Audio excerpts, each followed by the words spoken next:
Pada suatu hari, hiduplah dua orang kakak beradik, Mangita dan Larina. Mereka tinggal di pondok yang kecil. Mangita adalah seorang yang rajin. Ia bekerja di toko grosir ayahnya di waktu yang senggang.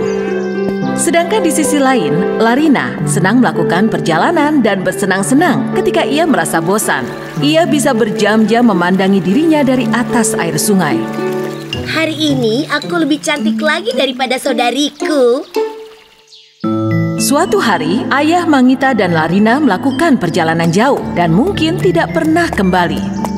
Mangita sangat sedih karena kepergian ayahnya, tapi Larina sangat senang. Mulai sekarang setiap hari aku bisa duduk di sungai sampai pagi. Setelah ayahnya pergi, Mangita mulai melakukan kerja keras. Ia membersihkan lantai setiap pagi. Ia membuat sup lezat di siang hari dan menjemurkan cucian. Larina hanya menghabiskan waktunya untuk mengganggu saudara perempuannya saja. Ia mengotori karpet di dalam rumahnya, menuangkan air dingin ke dalam sup yang sedang dimasak. Kenapa supnya masih dingin? Karpet ini juga kotor lagi, padahal aku baru saja membersihkan. Hewan yang sering kau kasih makan yang telah mengotorinya. Suatu hari, Larina sedang keluar untuk berjalan-jalan di dalam hutan. Ia mencabuti buah-buah yang belum matang dan melemparkannya ke dalam sungai. Sementara itu, ada seorang wanita tua yang berjalan pelan menghampirinya. Halo gadis cantik, aku sangat lapar. Bisakah kau juga memberikanku buah? Larina memberikan wanita tua itu buah stroberi liar yang tidak manis, yang baru saja dipetiknya. Ibu, makanlah sebanyak yang kau mau. Ini adalah buah stroberi yang paling enak seluruh dunia. Wanita tua itu merasa perutnya sakit setelah ia memakan buah stroberi tersebut. Apa ini stroberi yang enak? Tapi terima kasih. Ketika Larina berlari pulang ke rumah, wanita tua itu tertidur. Ketika Mangita sedang keluar memetik buah-buahan di hutan untuk makan, ia melihat wanita tua sedang terbaring lemah. Ia langsung membawanya ke rumah dan meletakkannya di kasur. Kenapa wanita tua itu ada di rumah kita? Baunya saja sangat busuk. Jangan seperti itu, Larina. Dia sedang sakit. Kita harus memberikan dia makanan sehat agar pulih kembali. Mangita lalu menyiapkan sup panas dan teh herbal untuk wanita tua itu. Di sisi lain, Larina diam-diam membuang sup itu dan menaruh tanah ke dalam teh herbal itu. Larina, apa kau yang telah meletakkan tanah ini ke dalam teh herbal? Cepat katakan.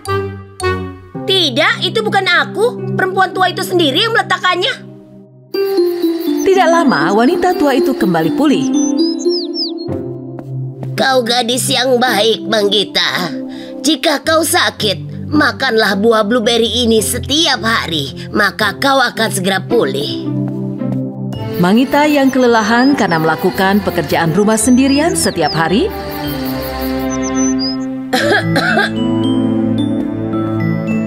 akhirnya jatuh sakit dan terbaring sakit di kasur. Larina, tolong ambilkan blueberries yang pernah diberikan wanita tua itu. Tapi Larina memakan semua blueberries itu. Semua sudah habis. Yang memakan pasti burung piaraanmu. Mangita menjadi semakin parah dan tidur dalam keadaan basah karena keringat. Sementara itu di sisi lain, Larina pergi keluar rumah dan datang ke sungai untuk menyisir rambutnya. Saat itu wanita tua menghampirinya lagi. Hei, gadis muda, di mana saudarimu? Dia sedang mengumpulkan buah dan pergi kerja, semua membosankan. Wanita tua itu menyadari bahwa Larina sedang berbohong. Ia segera mendatangi rumah Mangita. Ketika wanita tua itu melihat gadis muda itu yang pernah menolongnya sedang sakit dan demam, ia sangat sedih dan menangisinya seharian. Larina yang sedang melihat mereka dari jendela tertawa sangat keras. Tiba-tiba, wanita tua itu berubah menjadi peri yang cantik. Larina sangat terkejut telah melihat seorang peri. Ia segera masuk rumah dengan senang. Kau seorang peri. Aku mengizinkanmu masuk ke dalam rumahku. Kau berutang padaku. Berikan aku rambut terindah seluruh dunia. Ayo, gunakan sihirmu dan wujudkan impianku. Kenyataannya, peri itu melihat Larina pertama kali sebelum berubah jadi wanita tua untuk melihat apakah ia orang baik atau tidak. Aku telah berikan satu kesempatan padamu untuk melakukan hal baik, tapi kau selalu melakukan hal buruk. Seketika itu, sang peri mengayunkan tongkat ajaibnya ke kanan dan ke kiri. Rambut Larina berubah menjadi akar. Rambutku, ada apa dengan rambutku? Kenapa jadi begini? Larina berlari ketakutan ke arah sungai dan segera melihat rambutnya yang melayang-layang di atas kepalanya. Tiba-tiba, rambut akarnya itu tersangkut ke dalam tanah. Aku menjadi buruk rupa.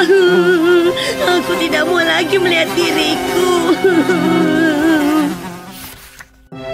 Sementara itu, sang peri memberikan Magnita buah blueberry dan Magnita akhirnya pulih kembali.